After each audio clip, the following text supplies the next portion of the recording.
ñu bàyyi discours politique politicienne bi quoi. waaw yéen bàyyi leen ko waaw. d'accord ñu dem ci ñaareelu point bi maître.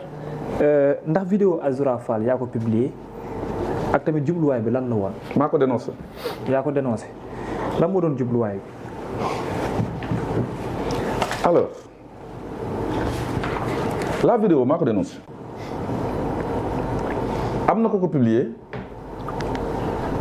ba mu ko publier ma gis ko. sur TikTok.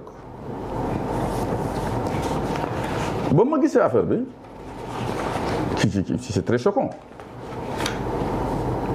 ma jël ko le 5 mai dénoncé ko sur ma page xam nga am na ñoo xam ne ñu ngi naan mon confrère il est avocat il est juriste mu leen déggee ñu naan oui une loi de republication je n'ai pas republié j'ai dénoncé il y a une vidéo ma bind texte bi su ma defuloon texte oui il aurait raison su ma defuloon texte je dénonce là baaxul monsieur le procureur là on peut dire c'est une republication et même l'apologie des injures qui ne sont pas de bonnes mœurs mais le texte là dama koy bëgg a fàtte mënoo jaay mbaa benn nopp yi bokku ci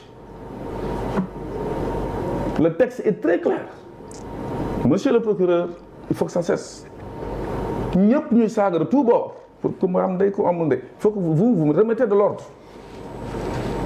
boobu ma ko jëlee man j'ai la preuve de celui qui l'a publié en premier lieu gis nga boobu ñu ne coow li ne cour xam nga du ñëpp ñoo ñeme. alhamdulilah.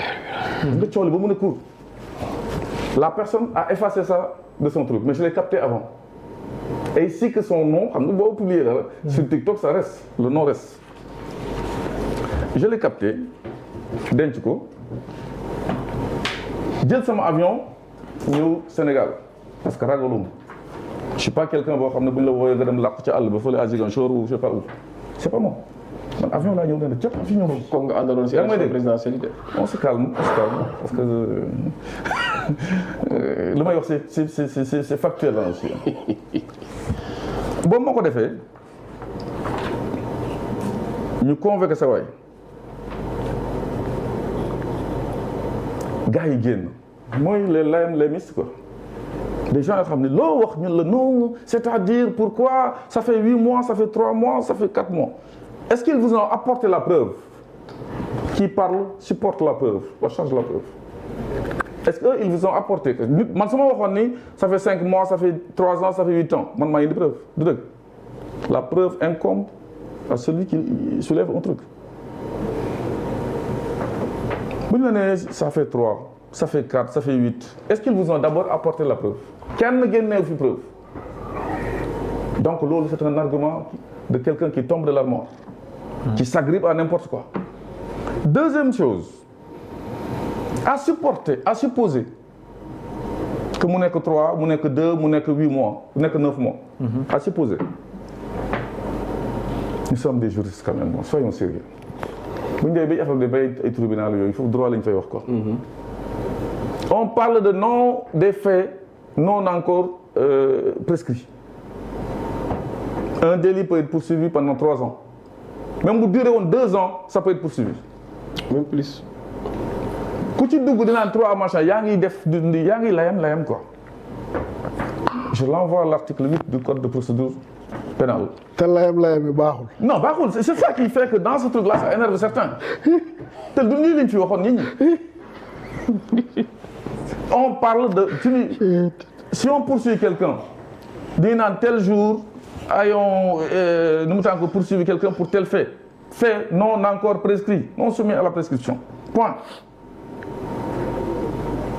Pourquoi des juristes se focalisent yooyu 3 ans la wala 3 mois la wala di nga ko décalé atuñ ko à partir du moment où l'affaire est tombée dans le tout public mën nañ ko ceeb denc la preuve principale fu mu jógee woo procureur ne ko je dénonce c'est pas pour faire la promotion c'est pour arrêter ça. bu saaga nekkoon bourse ça va chuter là cette fois-ci saaga public bu nekkoon bourse les gens sont bien un peu plus regardants là. la moo tax maam Matar Gueye Jamara dina topp ci coloñ bi rek noonu mu topp kuy saaga léegi dinaa la mettre sur la place. am na kenn kuy résister ça c'est plus facile de mettre quelqu'un au chaud à Paris qu'ici bu la saagee. Vous savez de quoi je parle la territorialité du fait compétence infraction fi ñu ko defee ce sera fait nga nekk pouvoir wala nga nekk kii. c'est dans ce contexte donc Kébé. gisoo Diallo fi mu toll nii il est séduit mi ngi lay déglu religieux. non mais c'est du droit laay wax man nekkuma ci lay. mi ngi lay déglu religieux. mais c'est du droit laay def. droit la ñuy wax nekkuma fii di politique politicienne. loolu ba ma ko defee le procureur de la République qui n'est pas n'importe qui. maître war na maa leen kayit yi parce que gars yi bëgg a xam. le procureur naa ñëw procureur de la République nga xam ne man maa ngi koy gis nii mais xam nga gars yi gis nga bëgg gars yi di ko gis. non dafa am solo quoi. non mais dafa nekk kayit c'est vrai justifier le yow da ngay war a da ngay le procureur de la République qui n'est pas n'importe qui moi je le connais pas de près mais je lui ai demandé il a réagi. c'est vrai da ngay joxe dal yi. ba mu réagir a convoqué l'intéressé ne peut-être dugg ci ñaay bi defoo dara looy daw wala c'est une coutume chez eux la wooyee nga daw làqu si gën soo ci deux ans naan kéwél du tëb doom jëbët doom ñi tamit ne peut-être dugg ci àll bi ñu koy wër fu nekk ba ndekete ñu ngi préparé wu di naan di nga koy wutal un certificat de démence këy dof c'est mon confrère qui sort pour dire que il a atteint de truc mental. il ne jouit pas de toutes ses facultés physiques dégg et mentales. loolu boobu mu amee Sénégal yëpp boo leen jëloon 100 xam nañ les 80 et quelques ñi nga xam ni ci caaxaan lañ nekk parce qu'on ne peut pas prendre quelqu'un mi ngi nekkoon par exemple dans une petite prison sous surveillance je suis dans l'idéal là sous surveillance ñu téye ko ngeen bëgg ko fa génnee dugal ko prison à ciel ouvert folie dootul dawal oto takk ja ba yow doo may sa doom koo xam ne naan dafa dof du dëgg du dem ci Maroc di dafay contrat dootul taxaw à côté des autorités parce que da ngay koy génne fii mais vous le mettez dans un pétrin maxi pétrin et ça man en tant qu'avocat je ne me laisserai jamais manipuler par un client je poursuis ñu ni bon écoutez nous ne sommes pas au droit civil nous sommes en droit pénal droit pénal da ngay indi say preuves ak say yëf c'est le tribunal les juges qui vont apprécier mais non seulement du question yaay prouvé mais ñoom ñooy jël xool ñëw nga ni la personne wutal nañ ko certificat de démence ñu seet certificat fu mu jógee ndekete c'est un militant de Pastef moo ko def je vais commencer maintenant à montrer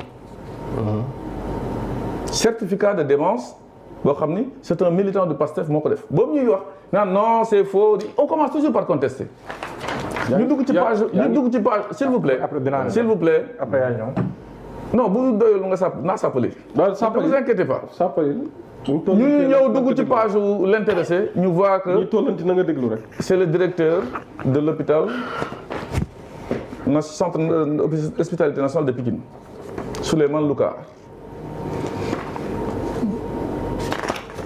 ñu ubbi ci biir gis lu muy bind d'habitude et c'est signé par lui yaa ngi koy gis wala docteur Souleymane Loukar cadre oui. Pastef cadre Pastef le bind si on veut vraiment rompre la rupture c'est pas ça waxal lim bind foofu non dafa bind je félicite les députés du Pastef waxul les députés qui ont été élus il n'y a pas que des députés du Pastef là on aurait pu dire c'est quelqu'un qui félicite que l'élection s'est très bien passée et que ñëpp lay félicité mais dafa ne waa Pastef dong laay félicité la lettre est là lii la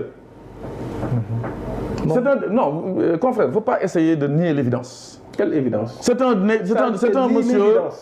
monsieur du Pastef. En train de dire des choses extraordinaires. Vous êtes sur le sable mouvant, vous allez vous enliser de plus en plus. On verra bien. Man li may wax damay wax teg preuve. On verra bien. Justifier naa que celui qui a fait le truc, c'est ça. Alors, loolu boobu mu amee. Le procureur de la République s'était opposé déjà à la liberté provisoire de l'intéressé. Nous sommes en flagrant délit. Et même loolu daañu ci dellu si après pourquoi ñi flagrant ñi instruction ci ay injure publique te loolu lañ doon wax. Le procureur de la République ñu dellu si waat parce que indil nañ ko kayit de démence certificat de démence ñu bàyyi ko le pauvre Kairé il n'a pas certificat de démence il aurait dû aller le chercher il serait dehors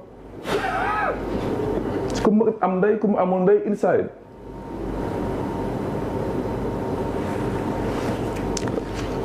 Le magistrat qui a pris la décision de la liberté provisoire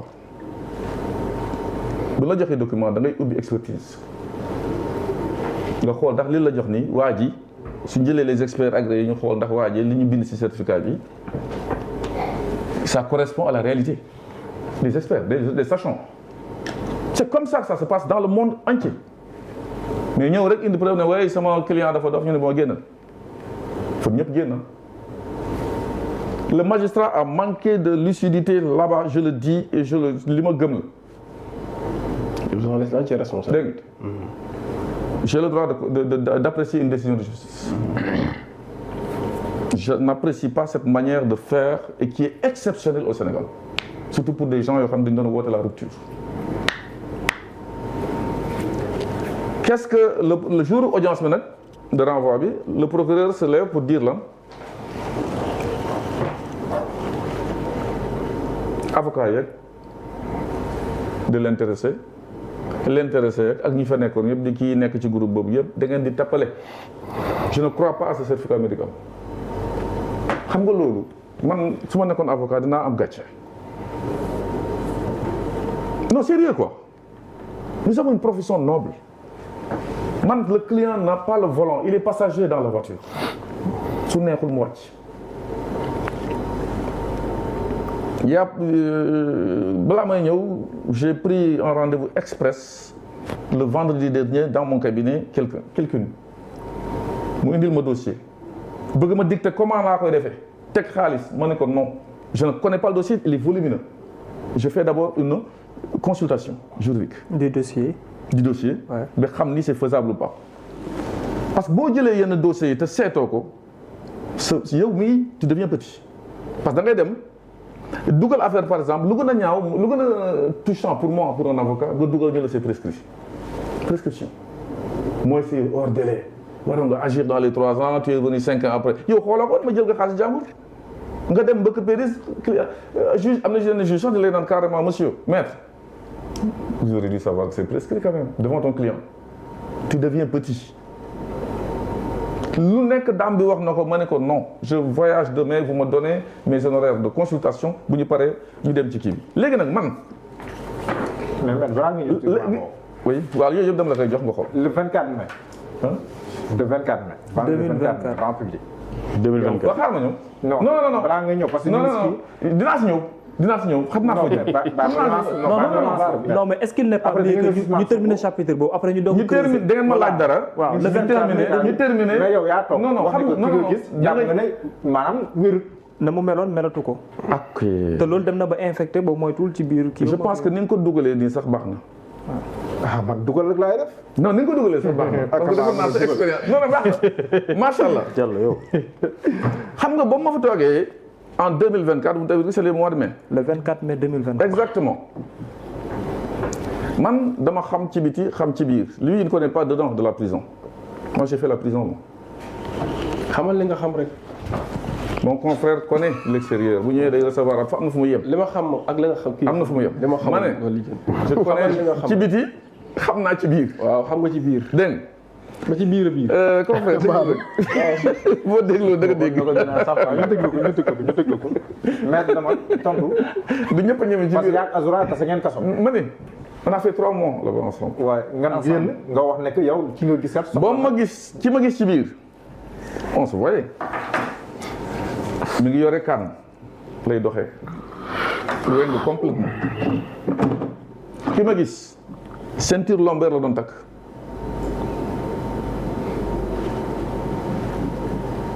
boobu leen ñëwee laaj ma fii waa ji ma wax leen li ma gis te moom mënu ko dindi parce que ba mu génnee sax on a vu que mi ngi yoroon kaan bi quelques moments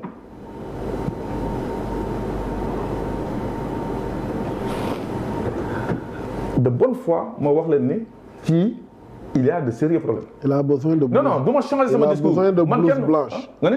Il a besoin de blouse blanche. C'est ce qu'on avait soutenu dans le débat. Mooy blouse blanche. Non. kii xam nga loolu. je récap. mooy blouse blanche. xaaral yow yaa ne blouse blanche. mu def ni ñaari loxo ne effectivement. Blouse blanche. Mooy assistance. waaw mooy assistance. Blouse blanche. Voilà, il a besoin d'assistance. man maa posé question Pape Moussa. Exactement. Donc il n'y a pas de problème jusqu'à présent. Voilà. On est d'accord sur tout. Il a besoin d'assistance comme par exemple. blouse blanche moom cuisinier la wala. médecin. dama bëgg mu leer rek. Dégg nga. Il a besoin d'assistance comme Pape Abdoulaye Touré. Ahmed Aïdara a été suivi. ak ñeneen ah ñoom bëri nañ. non ñi ma xam laay wax man du ma wax lu ma xamul. on m'a dit yooyu du man li ma gis laay wax. wala ma am ci preuve.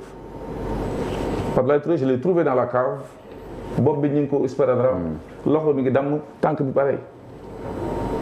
soo ko laajee mu wax la ko je suis parti le voir à la cave ba mu génne y a eu de l'assistance gis nañ ko à l'hôpital ñu ngi tëdd ñu koy bële xaw ma ket la woon xaw ma lan mais il a eu de l'assistance loolu je demande que mu am mais loolu ba may joxe cette position là dans ce pays là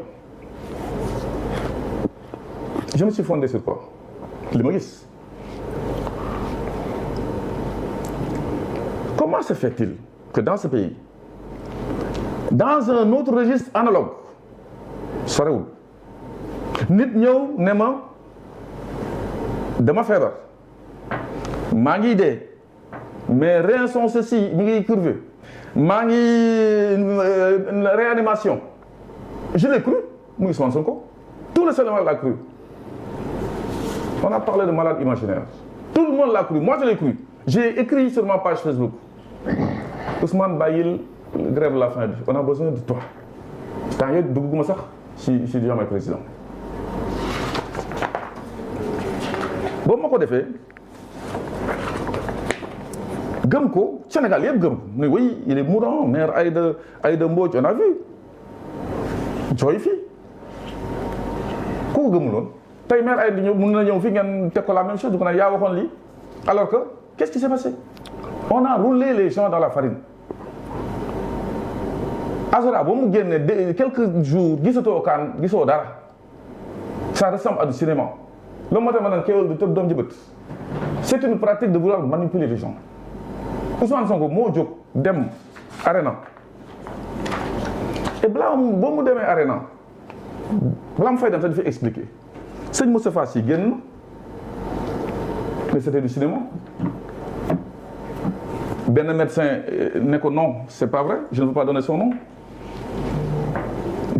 borom waxagul de avouégul moom moo mujj dem arena te ba muy dee loog yooyu yëpp il y a ce qu'on appelle kii ñu tuddee le grand khalife de Touba sëñ Mountakha gëm ko bi yónnee koy tàndaram pour mu arrêter grève la faim et situation santé bu ñu doon naan c'est extrêmement grave daal yaa ngi nii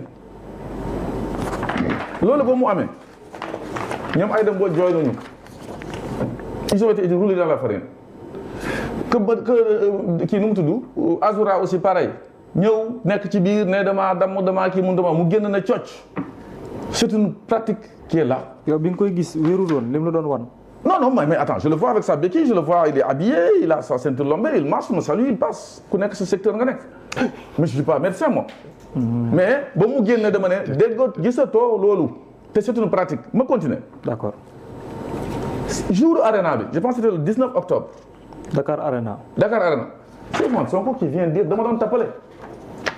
non il avait parlé de stratégie. j'ai dit moo xam ne mu ko da doon tappale. bon dama lay bàyyi. dara jotuma woon parce qu'il y a eu des manifestations qui ont continué et il y a eu des morts dans ce pays. d'accord dégg nga ci stratégie am boobu mu tuddee ko stratégie il y a eu des morts. léegi nag ku waxoon avant ne dafa feebar dafa lii kii bu mu waxee rek mën nga ko indi fii na ko yow tamit yaa waxoon lii Moussa yaa waxoon Azoura lii ces pratiques là n'ont pas cessé sur la manipulation. d'accord. après il y a eu quoi ñu ne dañ ko tentative d'assassinat par un liquide toxique. ana expertise bi ana résultat yi. becc woon na ko de ci conférence de presse. écoute-moi bien li ma lay wax booku benn la. ensuite ça c'est des comportements d'un parti. tapale donc cette dame moo saaga après Azoura moo génn saaga le président Macky Sall l'autre jour moi je suis pas là pour défendre le président Macky Sall. je suis là pour défendre des principes wax naa ci ay principes lay toog. jour bi nga xam ne jàpp nañu Azoura mu ñëw di manifester ça c'était une photo de ce jour là xam ne bu fa ñëwee saaga woon na ni koy téye mu ñëw def ay esparadrap ci bopp beeg yooyu yëpp c'est ça le système Pastef man je justifie je prouve ci biir histoire boobu ñuy naan gaz beeg yooyu toxique brutalisation machin moi je dis toujours que sama déontologie sama confrère moi je suis un avocat libre je le montre je ne le dis pas. D'accord. du ma wax loo xam ne wóolu ma du ma def loo xam ne rafetul. L'un de ses avocats de Ousmane Sonko à cette période-là dafa jógee Dakar sur chaise anglaise excusez-moi chaise roulante ba mu wàccee Charles de Gaulle la taxaw. Qu'est-ce que disent les gens? La comédie. man ak maître. Je suis désolé dama ne. non am na façon. Les chroniqueurs là s'il vous plaît les chroniqueurs ne vous mêlez pas. dafa am lu ma ci bëggoon dama ne les chroniqueurs man je suis tranchant dans ce que je dis. mais maître yow yàgg nga tukki. écoute non may ma rek may ma yàgg li di dugg ci ay layam ça c'est des layam non yow yàgg nga tukki. dama ne s'il vous plaît n'essayez pas man xam naa je connais tous les chroniqueurs. Vas-y. Continue. Vas-y maître man après danaa. La cerise sur le gâteau. Oui. C'est mon confrère Tall il l'a. Oui, maître Abdoulaye Tall. Qu'est-ce qu'il dit? Mon client souffre de troubles mentaux. Le procureur lui dit non, faux. Gëmuma leen. C'est de la complaisance. J'aurais pas voulu être à votre place, mon frère. Je vous respecte beaucoup. Xam nga yow maag yow en dehors nous sommes des amis. Entre guillemets. Nous ne sommes pas des amis. Non, entre guillemets, dañuy gis taxaw. Entre guillemets. La dernière fois qu'on s'est vu, c'était à côté du palais. À côté de l'avoir des véhicules. On s'est arrêté. Donc ma wax la. Mais fii on n'est pas des amis. déroulé mais dama ne. continuer ce scénario rek dinañ la tontu. ñu jóg ñu ne suñu client dafa def. Alors suñu client excusez-moi l'expression. waaw parce que bu ne may xuus ci son suñu client dafa dof. bon c'est un peu personnel. sa client bu fekkee ne dafa dof mu jël bind plainte. waaw maître voilà nga daaneel ci plainte bi. mu ne dafa bind plainte. waaw nga signé ko moom kottu kese dong rek. Les textes en droit sur les incapables. jàng na ko première et deuxième année sur les incapacités. dof kenn du ko porte plainte dof du porte plainte dafay am ku koy porte la plainte.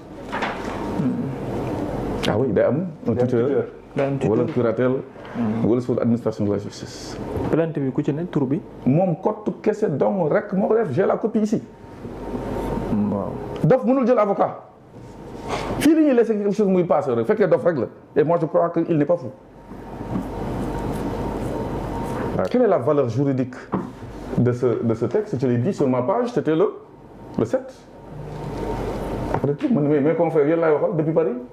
S'il a signé tout seul le truc là, quelle est la valeur juridique de ce truc? Tout à l'heure, mon confrère me donne tooñ sur beaucoup de choses. Je parle de mon confrère qui est ici présent. Gis nga nit booy wax dara na la wóor. nga am ci firnde wala nga am témoignage boo amul écrit loolu mooy le droit. Le oui on a entendu quelqu'un m'a dit c'est pas une preuve. Une preuve mooy li nga dégg wala li nga gis basta cause. Mon confrère toog na sur un plateau di waat ak Kamil sur un truc 48 heures après l'intéressé ne ko faux je suis allé là-bas. yaa ñeme yàlla. fii la xewee Sénégal fii. naa la tontu. tontu de bu yàgg c'est bon ah. par exemple non def na benn feuille rek la. moo tali.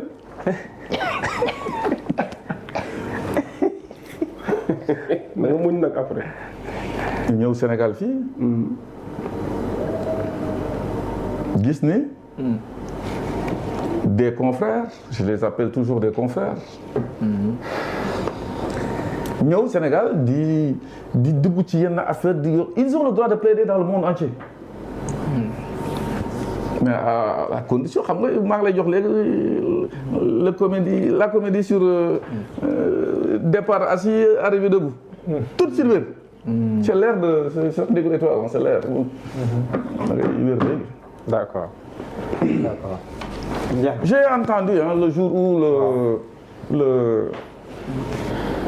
le parrain ou bien le tuteur entre guillemets de monsieur Guèye Azoura te tuteur am dafa newoon du ngeen ma dégg mukk wala mosu leen ma dégg mukk nit di saaga mu nekk ci man musuma dégg du ngeen dégg mukk nit di saaga ñu jàpp ko ma dem di ko seeti que faisait Ousmane Sonko à Rebeuss daañu ne en tant que chef de parti. gis nga la bonne gouvernance da ngay savoir fi ngay taxaw mais bu ñu la nee nii rek nga ne non tey góor laa tey jigéen laa selon non. surtout que tu es bon yooyu mën na ko def en tant que chef de parti tu n'es pas les tenants, tu n'as pas les tenants, tu ne tiens pas le pouvoir. Mais tu ne veux pas être l'homme le plus puissant aujourd'hui entre guillemets au Sénégal nga ñëw di dem seeti sur des terre à terre quoi gis nga man boo ànd ak man boo saagee wala nga def yoo xam ne waroo ko def nga nekk âgé dama lay teg fële doo taxaw sama wet mais li nga waxoon defoo ko daay ma ne le pourquoi le comprend le machin da nga ne woon en tant que privé politique parti politique nga ko doon wax moment boobu c'était pas en tant que homme d'État ou bien gouvernant ku saaga du ma ko seeti ku saaga bokkul ci man nit ki léegi saaga nga dem seeti ko ça s'appelle comment un reniement encore dañ ma nag way lii moo tax ak lële certains confrères n'ont même pas le droit de venir sol seen robe taxaw Sénégal di wax c'est là rifu la tout le respect que je lui dois là il exerce encore je sais pas il est suspendu comme Branco. Oui, c'est bien, c'est estival, bon climat, ñu ñëw toog fii di wax li ñuy wax. Je vous dis, ce dossier, question de bonne gouvernance là, ils sont tombés bas, ils ont fait des, je me faute, ils ont fait des erreurs dans ce dossier. Il fallait donner le bon exemple pour mieux toucher la partie en face. Dès que nañ ci doom sax door nañ ko. Comme mu defee. D'accord. Yow par rapport à la plainte jotoo notification jotoo convocation jotoo dara. J'ai rien reçu. D'accord. Et le jour que ñu woo ma pour ça, je serai là, je ne fuirai pas. D'accord. Comme certains, ba mu leen woo di dem làqu ñu Ziguinchor. d'accord wut bouclier humain, je ne le ferai pas. D'accord. am bii ci la bokk. non boobu jeex na. léegi yow maanaam pour yi muy denc dama nag mettal. maître Tall. waaw dégg nga lim la wax ci wàllum mbirum Azoura loo ko ci tontu. jërëjëf Babacar xam nga dama gis ci wax ji turu Ousmane Sonko day ñëw lu bari dama gis nag dafa am benn haine